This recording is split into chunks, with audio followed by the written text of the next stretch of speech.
Samsung resmi memperkenalkan monitor gaming terbaru mereka, Odyssey G7 Dual Mode.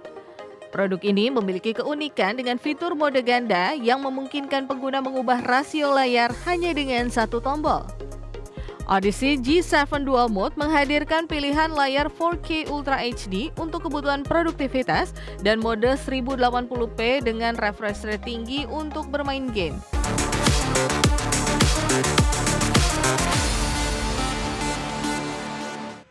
Samsung kembali meluncurkan produk monitor terbaru yang diberi nama Odyssey G7 Dual Mode. Monitor ini hadir untuk memberikan pengalaman bermain game dan kerja yang lebih fleksibel dengan teknologi pengalihan mode yang revolusioner. Samsung resmi memperkenalkan monitor gaming terbaru mereka, Odyssey G7 Dual Mode. Produk ini memiliki keunikan dengan fitur mode ganda yang memungkinkan pengguna mengubah rasio layar hanya dengan satu tombol. Odyssey G7 Dual Mode menghadirkan pilihan layar 4K Ultra HD untuk kebutuhan produktivitas dan mode 1080p dengan refresh rate tinggi untuk bermain game. Fitur ini memberikan kemudahan bagi pengguna untuk menyesuaikan kebutuhan harian mereka. Didukung teknologi terbaru, Odyssey G7 Dual Mode memiliki refresh rate hingga 240 Hz dan respon time 1 milidetik. Keunggulan ini memberikan gambar yang mulus dan tepat untuk para gamer yang mengutamakan kecepatan. Desain melengkung dengan lengkungan 1000R membuat pengalaman visual lebih imersif serta didukung teknologi FreeSync dan G-Sync untuk mengurangi screen tearing. Monitor ini juga dilengkapi dengan pencerahan HDR yang memberikan warna lebih hidup. Berbagai sumber IDX Channel.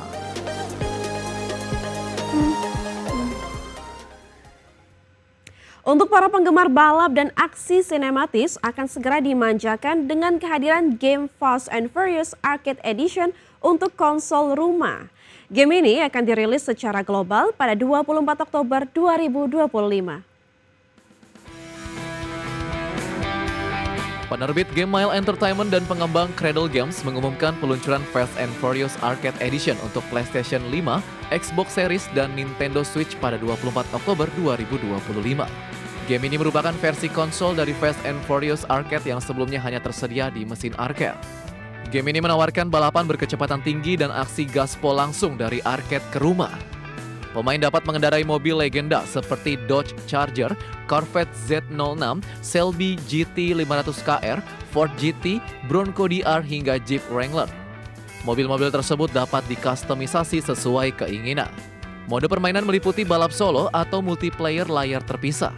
Pemain dapat memanfaatkan jalan pintas, jalur bercabang, dan lingkungan yang dapat dihancurkan untuk mencapai kemenangan. Fitur-fitur ini dirancang untuk membawa pengalaman balap yang dinamis dan penuh strategi. Tak hanya balapan, game ini menyuguhkan misi beresiko tinggi seperti mencegat rudal di pegunungan Alpen Swiss atau menghentikan pesawat di pusat kota Hong Kong. Misi bonus dengan target dramatis ini menambahkan tantangan ekstra bagi pemain yang menginginkan adrenalin lebih. Berbagai sumber IDX Channel.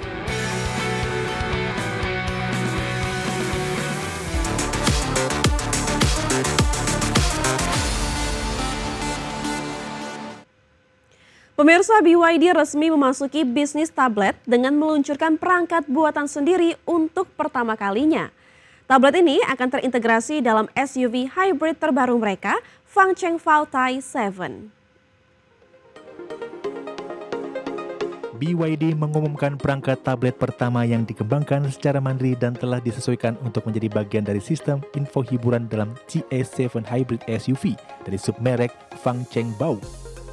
Alat ini memungkinkan kolaborasi multi-layar antara tablet dan sistem kendaraan yang memperluas fitur digital di dalam mobil. SUV GS7 sendiri telah memasuki produksi massal dan dijadwalkan untuk diluncurkan pada kuartal 4 tahun 2025. Integrasi tablet di dalam mobil dipandang sebagai langkah strategis BYD untuk memperkaya pengalaman informasi pengemudi di kendaraan dan meningkatkan nilai tambang produknya. Langkah ini menandai keinginan BYD untuk memperluas jaringan vertikalnya di luar sektor otomotif, masukkan diri ke arena elektronik konsumen, sesuai tren yang digarap oleh merek Tiongkok seperti Xiaomi dan Huawei yang telah menawarkan produk serupa di mobil mereka. Meskipun detail teknis tentang tablet belum diungkap secara rinci, BYD memastikan integrasi antar sistem menjadi kekuatan utama produk baru ini, yang menegaskan posisi BYD sebagai pemain otomotif yang inovatif dan mampu menghadirkan solusi terpadu bagi pengemudi masa depan. Sebagai sumber untuk IDX Channel. Kembali bersama kami di IDX First Session Closing, pemirsa. PT Elang Mahkota Teknologi Tbk atau emiten berkode saham MTEK resmi menambah kepemilikan saham di Surya Citra Media hingga 325 juta lembar saham. Transaksi ini menghabiskan dana lebih dari 68 miliar rupiah dan meningkatkan kendali MTEK atas SCMA. Berdasarkan keterbukaan informasi kepada Bursa Efek Indonesia, PT Elang Mahkota Teknologi Tbk atau emiten berkode saham MTEK menambah kepemilikan saham SCMA sebanyak 325 lembar saham. Transaksi tersebut dilaksanakan dalam 3 tahap, sejak tanggal 28 Juli hingga 4 Agustus 2025. Pembelian saham tersebut dilakukan pada harga beragam mulai dari Rp193 hingga Rp227 per lembar saham. Total dana yang digelontorkan untuk transaksi ini diperkirakan mencapai Rp68,42 miliar. Pasca transaksi kepemilikan saham MTEK di SCMA meningkat menjadi 48,90 miliar lembar saham, atau senilai 66,11% dari total saham beredar. Angka ini menunjukkan kenaikan dari sebelumnya yang masih di bawah 66%. Tujuan aksi korporasi ini dikatakan untuk investasi kepada kepemilikan langsung, bukan untuk tujuan spekulatif. MTEK terus mempertahankan posisi pengendali di SCMA sebagai bagian dari strategi jangka panjang mereka. Tim Liputan IDX Channel. Kementerian Dalam Negeri mengaku heran, beras di daerah tetap tinggi meski pemerintah telah melakukan operasi pasar beras SPHP. Guna menekan harga beras, Perum Bulog diminta untuk mempercepat penyaluran beras SPHP dan mendorong pemerintah daerah aktif melakukan operasi pasar. Kementerian Dalam Negeri mengaku heran dengan harga beras di seluruh daerah yang tetap tinggi meski pemerintah telah melakukan operasi pasar beras stabilisasi pasokan dan harga pangan atau SPHP. Kementerian menilai ada yang janggal dengan kenaikan harga beras di tahun ini. Apalagi operasi pasar sudah berjalan 1 bulan, namun kenaikan harga beras tetap sulit diredam. Melihat kondisi ini, Sekretaris Jenderal Kemendagri Tomsi Thohir meminta Bulog untuk mempercepat penyaluran beras SPHP ke daerah-daerah dan mendorong pemerintah daerah untuk aktif melakukan operasi pasar guna menekan harga beras. Baru tahun ini 1 bulan kita sudah salurkan, harganya tetap naik. Loh, ini yang betul-betul menjadi tantangan kita bersama. Tahun-tahun sebelumnya, 2 minggu saja kita menyalurkan SPHP, itu harga turun tajam. Semua teman-teman yang hadir di daerah untuk segera memasifkan ini.